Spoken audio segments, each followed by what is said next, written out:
पीले दांत वाली बहू। रंजना कभी ब्रश नहीं करती थी। उसे कितनी बार उसके माँ बाप ने डांटा, लेकिन उसका कोई असर उस पर होता ही नहीं था, जिस कारण से उसके दांत पीले पीले हो जाते हैं। शादी के बाद।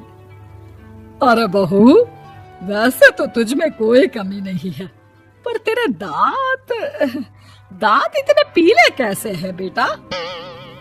कैसे मतलब? कोई सर्जरी थोड़ी ना कराइए। वो तो क्या नाम, मैं ब्रश नहीं करती थी तो पीले हो गए। अब क्या करूं?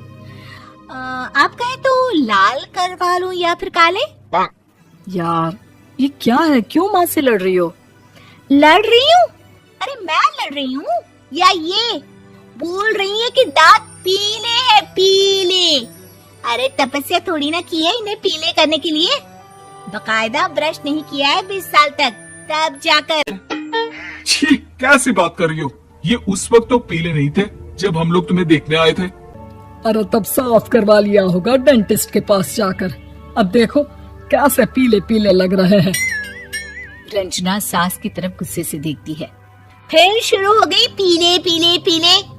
अरे पीले तो तब भी थे जब मेरे हाथ का रसगुल्ला उड़ा उड़ा कर खा रही थी और बोल रही थी, लड़की नहीं गुणों का खजाना दे रहे भाई साहब आप। खैर, अब वो लोग करते भी तो क्या करते, पीले दांत वाली बहू पल्ले पड़ी थी तो झेलना तो था ही। एक दिन कीर्तन में रंजना गाना गा रही थी। अरे कमला बहन, माँ का द्वार है, यहाँ तो सब शुद्ध होकर आते हैं, फिर अपनी बहू को ब्रश भी नहीं करवाती तुम।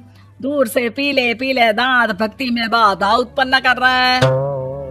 और कोई 2 साल के बच्चे थोड़ी ना लेकर आई हूँ मैं बहू बनाकर। अच्छी खासी लड़की है, अरे कैसे करवाऊं ब्रश? ये तो उसे खुद करना चाहिए ना। अब माँ बाप तो इसके जैसे तैसे निपटा दिए, ये नहीं सोचा कि सास कैसे संभालेगी। सास बहू को लेकर घर आ जाती है, लेकिन सोच लेती है कि अब इसे लेकर कहीं नहीं जाएगी। अगले रोज बहू कहती है, अरे क्या हो गया, मंदिर नहीं जाना क्या? कीर्तन का वक्त हो रहा है। मेरी मधुर वाणी से कान्हा जी जागते हैं और सोते हैं।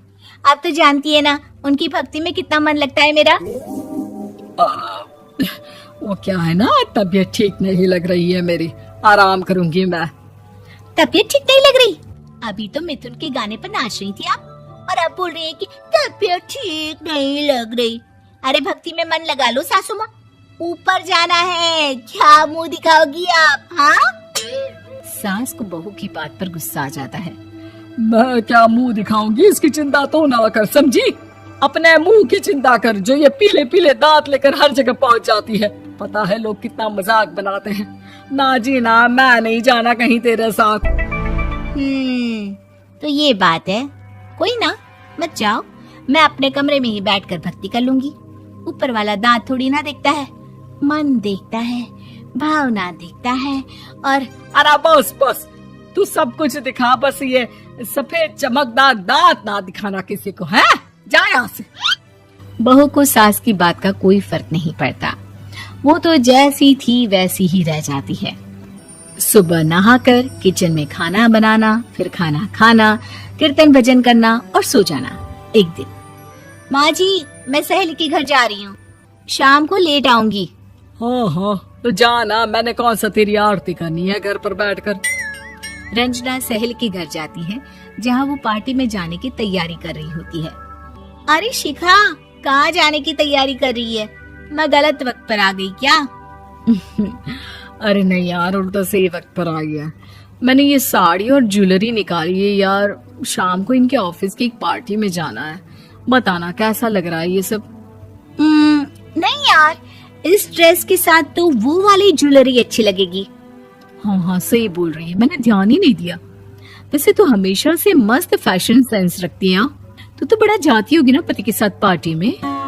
रंजना कुछ नहीं बोलती, बस सोचती है कि यार काश ये बात सही हो जाती, पर मैं क्यों नहीं जाती पार्टी में? क्या इन लोगों की कोई पार्टी होती नहीं होगी? रंजना घर आती है और रात में पति से सवाल करती है, एक बात बताइए, आप मुझे किसी पार्टी में क्यों नहीं ले जाते? क्या आपकी यहाँ ऑफिस में पार्टी नहीं होती? पति बेचारा क्या कहता कि दांत पीले हैं तुम्हारे इसलिए। अरे कोई पार्टी होती नहीं हम लोगों के ऑफिस में, तो कहाँ से लेकर जाऊं? और मार्केट, मॉल, कहीं वीकेंड घूमना, कहीं तो। अरे यार सारे हफ्ते में एक छुट्टी मिलती है, तो सोचता हूँ कि आराम ही कर लूं। क्यों? रंजना मन मार के रह जाती है। पहले कभी सास के साथ मंदिर जाया करती थी, लेकिन वो भी सास ने ले जाना बंद कर दिया। घर बैठी बैठी रंजना बोर हो जाती है। तभी उसे आइडिया आता है और वो मायके जाने का सोचती है। सासू माँ, 2 दिनों के लिए मम्मी के घर जा रही हूँ। अच्छा ठीक है, आराम से जा। और हाँ, माँ से कुछ अच्छी आदत सीख कर आना कि कैसे शरीर के हर भाग की तरह दांतों की सफाई भी जरूरी होती है, समझी? शुरू हो गई ना आप। वो लोग आपकी तरह नहीं है कि छोटी छोटी बात का बतंगड़ बना दे। उन लोगों के लिए मैं मायने रखती हूँ, ना कि मेरे पीले पीले दांत।